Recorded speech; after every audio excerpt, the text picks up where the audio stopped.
Hello friend, आज हम बात करने वाले हैं the art of letting go by Nick Trenton book के बारे में। खुद को समझना और कंट्रोल छोड़ना एक बहुत ही गहरा लेकिन बेहद सशक्त करने वाला अनुभव है। जब हम खुद को जानते हैं तो हमें यह एहसास होता है कि हम किन चीजों को कंट्रोल कर सकते हैं और किन्हें नहीं। अक्सर हम अपनी जिंदगी में बीते हुए दर्द, अधूरी उम्मीदों और अपनी खुद की कठोर पहचान से चिपके रहते हैं, जिससे हमें दर्द और तनाव ही मिलता है। लेकिन जब हम इन्हें छोड़ना सीख जाते हैं तो हमारे अंदर एक अलग ही तरह की आजादी आ जाती है।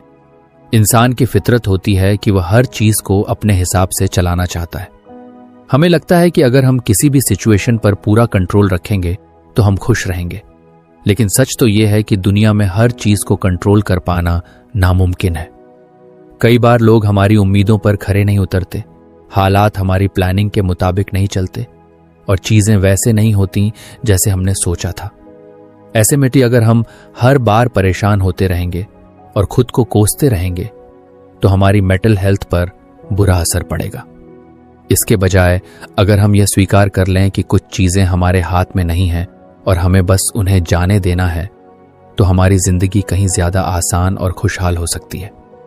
जब हम अपनी पुरानी तकलीफों से चिपके रहते हैं तो वे हमें अंदर ही अंदर तोड़ती रहती हैं। किसी ने हमें बचपन में बुरा कहा हो, किसी दोस्त ने धोखा दे दिया हो, किसी रिलेशनशिप में हमें तकलीफ मिली हो, हम इन चीजों को अपने साथ सालों तक लेकर चलते रहते हैं। लेकिन क्या ये सच में हमारे काम आती हैं या फिर ये बस हमारे दिल और दिमाग पर बोझ बनकर बैठ जाती हैं? सच तो ये है कि जब तक हम अपने पुराने घावों को पकड़े रहेंगे तब तक नए घाव बनते रहेंगे। इसलिए खुद को हल्का करने के लिए, अपने दिल और दिमाग को खुला रखने के लिए हमें माफ करना और आगे बढ़ना सीखना होगा। यह जरूरी नहीं कि आप सामने वाले को माफ करके उसके साथ फिर से वैसे ही जुड़ जाएं, लेकिन खुद की भलाई के लिए उस दर्द को छोड़ देना बहुत जरूरी है। हम में से कई लोग एक निश्चित पहचान से खुद को जोड़कर रखते हैं। हम सोचते हैं कि हमें हमेशा स्ट्रांग, परफेक्ट या किसी खास तरह का दिखना चाहिए। अगर हम किसी खास एग्जाम में फेल हो जाएं, तो हम खुद को लूजर समझने लगते हैं। अगर किसी रिश्ते में हम सफल नहीं हो पाते तो हमें लगता है कि हमारे अंदर ही कोई कमी है। लेकिन यह सोच हमें सीमित कर देती है। हमारी असली पहचान किसी एक विफलता या सफलता से तय नहीं होती, बल्कि हम हर दिन खुद को नए तरीके से ढाल सकते हैं। अगर हम खुद को एक लचीली पहचान के साथ देखना शुरू करें, यानी कि हम बदलाव को अपनाने के लिए तैयार हों, तो हमारी जिंदगी कहीं ज्यादा खूबसूरत और आसान हो सकती है। खुद को बेहतर तरीके से समझने का सबसे अच्छा तरीका है कि हम अपनी फीलिंग्स और बिहेवियर को ऑब्जर्व करें। हम किस चीज से खुश होते हैं, कौन सी चीज हमें दुखी करती है। जब हम गुस्सा होते हैं तो क्या हमारे अंदर कोई अधूरी चाहत होती है जो पूरी नहीं हो रही होती? इन सवालों पर ध्यान देना हमें खुद को जानने में मदद करता है। हम जितना खुद को समझेंगे उतना ही अपनी जिंदगी के बारे में भी समझ पाएंगे। इससे हमें यह तय करने में आसानी होगी कि कौन सी चीजें हमें कंट्रोल करने की जरूरत है और कौन सी चीजें बस छोड़ देनी चाहिए। जब हम कंट्रोल छोड़ना सीखते हैं तो इसका मतलब ये नहीं होता कि हम अपनी जिंदगी को अपने हाल पर छोड़ दें और कोई कोशिश ही ना करें। इसका मतलब ये होता है कि हम उन चीजों पर फोकस करें जो हमारे बस में है और बाकी चीजों को जाने दें। अगर कोई चीज आपके हाथ में नहीं है तो उसके बारे में चिंता करके खुद को परेशान करने का कोई फायदा नहीं है। इसका सबसे अच्छा उदाहरण यह है कि अगर बारिश हो रही है तो आप उसे रोक नहीं सकते, लेकिन आप छाता लेकर बाहर जा सकते हैं। ठीक इसी तरह अगर कोई इंसान आपकी उम्मीदों पर खरा नहीं उतर रहा तो उसे बदलने की कोशिश करने के बजाय आप अपनी उम्मीदों को एडजस्ट कर सकते हैं। कई बार हम अपने परफेक्शन की चाह में खुद को ही तकलीफ देते रहते हैं। हमें लगता है कि हमें हमेशा सब कुछ सही तरीके से करना चाहिए, लेकिन यह संभव नहीं है। गलतियां इंसान की फितरत का हिस्सा हैं और हमें खुद को इन गलतियों के लिए माफ करना आना चाहिए। अगर हम अपनी हर गलती के लिए खुद को कोसते रहेंगे तो हम कभी भी अपनी पूरी क्षमता तक नहीं पहुंच पाएंगे। खुद को जानना और कंट्रोल छोड़ना दोनों साथ साथ चलते हैं। जब आप खुद को बेहतर तरीके से समझते हैं तो आप यह जान पाते हैं कि कौन सी चीजें आपके लिए जरूरी हैं और कौन सी बस एक बोझ बन गई हैं। अगर कोई चीज आपको बार बार दुखी कर रही है तो उसे छोड़ना ही सबसे अच्छा तरीका है। यह आसान नहीं होता, लेकिन जब आप इसे करने लगते हैं तो आपकी जिंदगी में भी एक नई ऊर्जा आ जाती है। इस पूरी प्रक्रिया में सबसे जरूरी चीज होती है खुद पर भरोसा करना। अगर आप खुद पर भरोसा रखते हैं तो आपको बाहरी चीजों से बहुत ज्यादा फर्क नहीं पड़ेगा। आप जानते होंगे कि आप अपने रास्ते पर सही हैं और बाकी चीजें अपने आप ठीक हो जाएंगी। जिंदगी हमेशा आपके प्लान के हिसाब से नहीं चलेगी, लेकिन अगर आप खुद को समझते हैं और कंट्रोल छोड़ना जानते हैं तो आप हर हालात में खुश रह सकते हैं। हमारी जिंदगी में जो सबसे बड़ी चीज हमें परेशान करती है वह हमारे खुद के ही थॉट्स और इमोशंस होते हैं।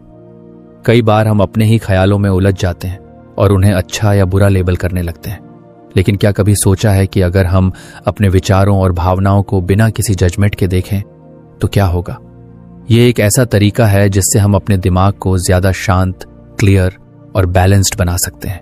इसे कहते हैं नॉन जजमेंटल ऑब्जर्वेशन, यानी बिना किसी जजमेंट के खुद को और अपनी फीलिंग्स को ऑब्जर्व करना। जब भी हमारे मन में कोई विचार आता है या हम किसी इमोशन को महसूस करते हैं तो हमारा पहला रिएक्शन होता है उसे अच्छा या बुरा कहना। अगर हमें खुशी मिल रही है तो हम उसे अच्छा मानते हैं, और अगर कोई दुखदायक सोच आ गई तो उसे बुरा।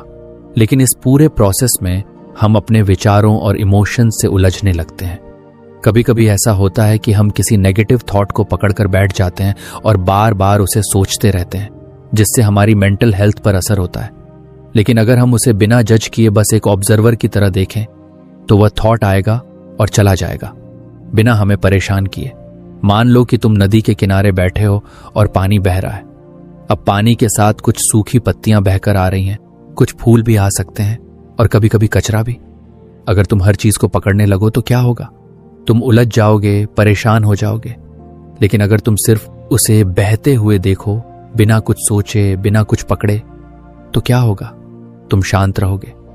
यही तरीका हमें अपने थॉट्स और इमोशंस के साथ अपनाना है। उन्हें बस आते जाते देखना है, बिना यह कहे कि वे अच्छे हैं या बुरे।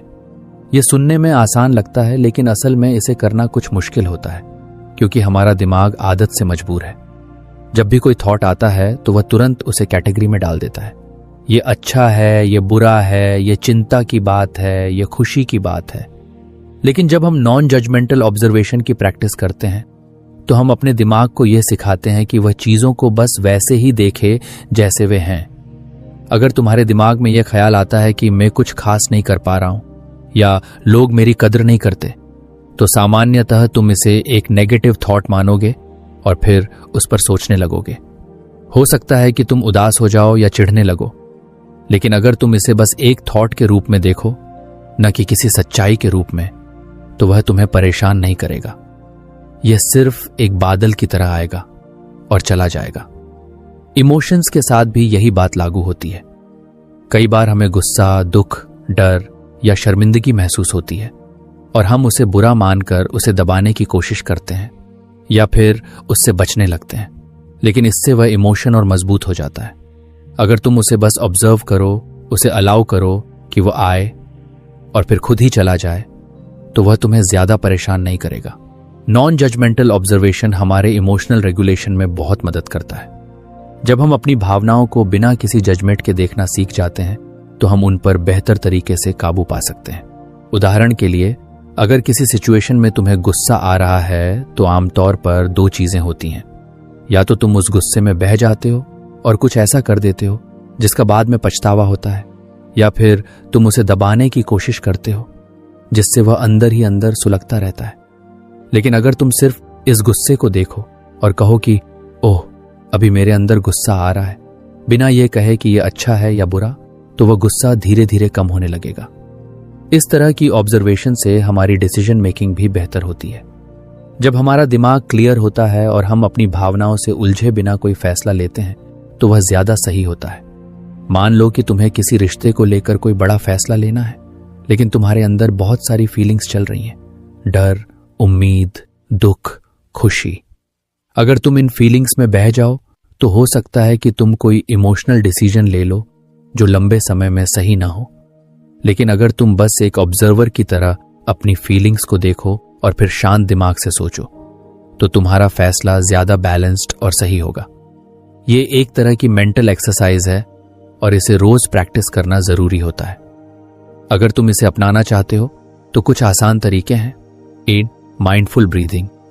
जब भी तुम्हारे दिमाग में बहुत सारे थॉट्स चल रहे हों, बस कुछ मिनट के लिए अपनी सांसों पर ध्यान दो, बिना यह सोचे कि वे अच्छे हैं या बुरे, बस उन्हें आते जाते देखो। 2. जर्नलिंग कभी कभी अपनी फीलिंग्स को बिना किसी जजमेंट के लिख लेना भी मदद करता है। जब तुम लिखते हो तो तुम्हें यह समझ में नहीं आता है कि तुम क्या महसूस कर रहे